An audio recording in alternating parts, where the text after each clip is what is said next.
Joe Manchin. Senator, thank you so much for joining us. As you know, President Biden is using the same authority that Trump attempted to use to shut off access to asylum for migrants who cross the southern border illegally.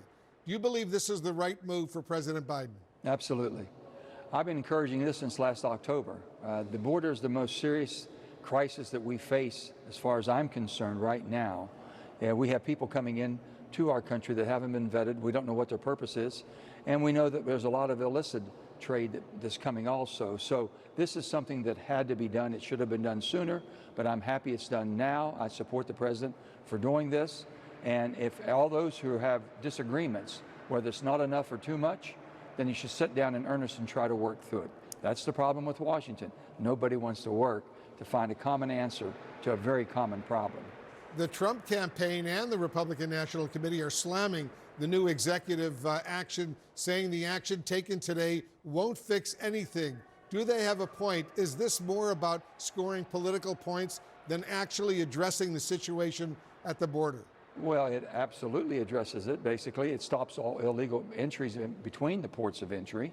The ports of entry now will all be vetted. There won't be anyone catch and release. No more paroles from that standpoint. So we're stopping a lot of the things. So much more needs to be done. But you got to stop this absolutely uncontrolled migration coming in anywhere they want to, just to go up to that and turn themselves in. They'll be turned away now. They come to a port of entry. If we hit the maximum that we can't vet, don't know who you are, that stops. Everything shuts down.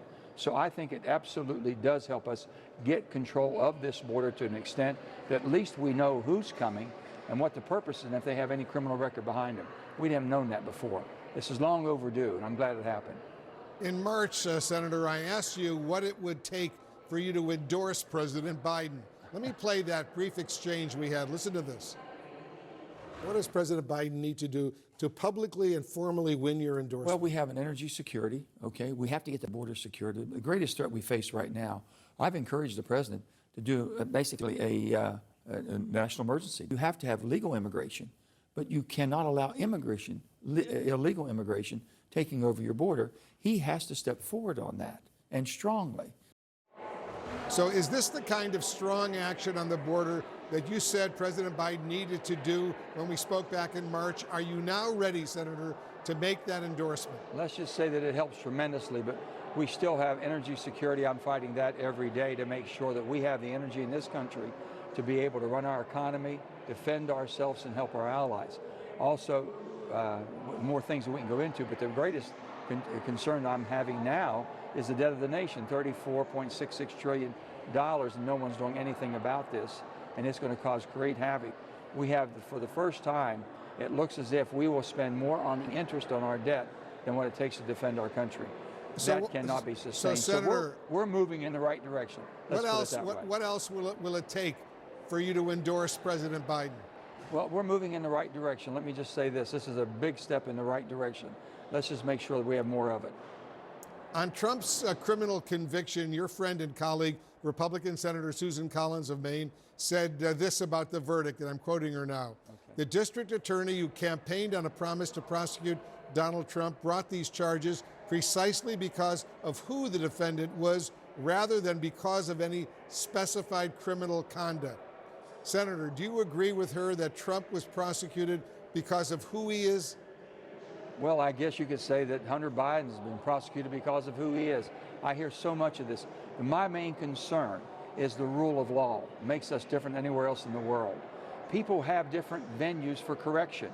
And if President Trump is thinking he's been misjudged and misaligned, trust me, President Trump is not going to spend one day incarcerated, I can assure you. He's going to be on the ballot. You have a chance to vote for or against him. And he has different venues. Only in America, only with the rule of law, do you have a way through the process of our judicial system to correct a wrong that might have been done. So it has a long way to go. Everyone's jumping right now, misaligning this thing. I'm thankful for the rule of law we have. I want to make sure that we protect the judicial system and not allow it to be weaponized. Both sides maybe want to weaponize this. It can't be done. I believe that Merrick Garland is trying to do his absolute best to be non-partial on this. If that was the case, then how can you say, well, it was against the Trumps, but it's not, it's protecting the Bidens. I don't think so.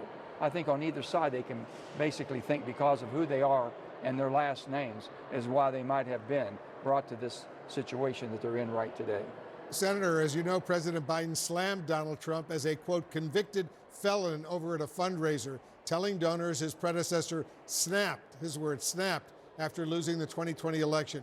Is focusing on Trump's conviction the best way to defeat him? Absolutely not. I think because he has venues, he might be exonerated. It might be, he'll appeal it, and it might be thrown out. So why would we be jumping to conclusions? So I think that's the wrong. The bottom line is, these two men are going to be on the ballot. They're going to go to the final November 5th election, and the character of who you would want to be sitting in that seat is going to be determined at that time. You make your decision. But using all of these other things, start talking about the problems. The border, is this going to fix the border? Absolutely not. Is it going to help control the border? Absolutely. Can we do something? What's our job? As a senator and also as congresspeople, shouldn't we be looking at the long game of how do we fix things? Or are we just using everything as a prop for the next election? That's why I got so frustrated. I couldn't take it no more. I didn't want to be part of this process, and the political parties continue to make you pick a side and drive us apart. I'm going to do everything in my power the 6 months I'm here and for the rest of my involvement in the politics in this great country is to bring the country together. The reasonable, responsible middle, Wolf, they have to understand the power they have. Start determining and demanding more from the people you send here. Open up the primary processes in your states to get better selection and better candidates involved. Senator Manchin, thanks so much for joining us. We, of course, will want you back to continue this conversation down the road. So much is going on. Appreciate it. Good to be with very you, much. Wolf. Thank you. Good to Appreciate be it. with you as well.